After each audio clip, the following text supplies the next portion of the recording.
There's often much significance attributed to the first time that we encounter any event in the Torah. If it's the first time that the characters in the Torah are performing a certain mitzvah, then there must be lessons that we could learn from it. Therefore, it's curious that the very first time that we are introduced to the idea of tefillah in the Torah, when Avram is davening for the city of Sodom and its surrounding cities, that prayer didn't even have a chance to be accepted in the first place. At least the way that Avram framed the tefillah, based on how many tzaddikim were in the cities, we already know from the first time that Avram opens his mouth that there are no tzaddikim, or at least not enough tzaddikim, in order to save those cities. So why would the Torah be telling us in its maiden voyage of introducing tefillah to us, why would it be giving us a case where the tefillah didn't even have a chance to be accepted?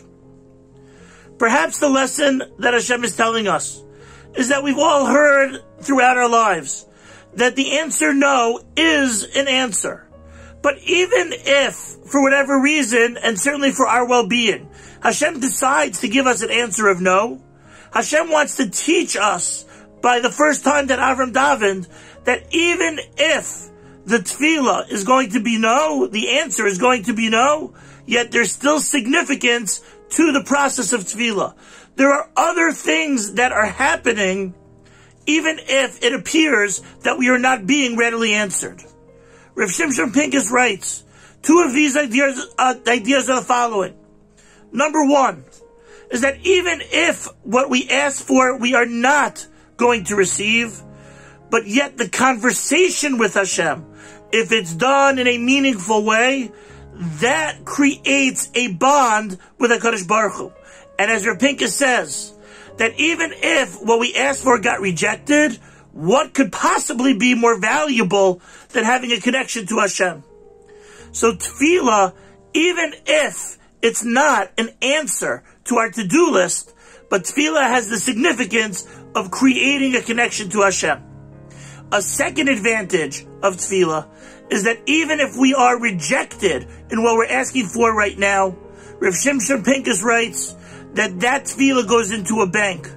And the same way that Abraham was going to have generations of children following him that would need tefillah, so Hashem encouraged this tefillah that would be rejected or that wouldn't be answered, because that tefillah isn't thrown out in the garbage can, but rather it's saved to the benefit of his children.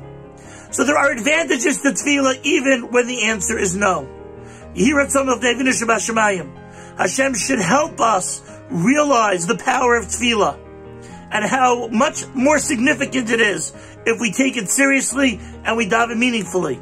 And through that, we should always be connected to Hashem and always be investing in our futures and in our children's futures. Have a great day.